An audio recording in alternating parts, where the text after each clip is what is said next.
looking at today is a cookie cooling conveyor.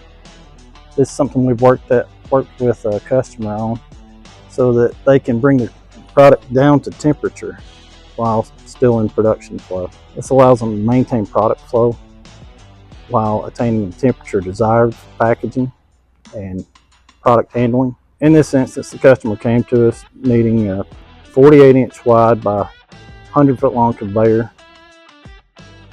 This is a center drive application. We've got tight transfers on both ends so that the cookies can come out of the oven without any issues. In this instance, we're doing a nose bar discharge on the exit end so that we can maintain product orientation as well. Here at DNF, everything we do is per customer specifications. So this is an example of a specialist application. This is something we may have to extend later.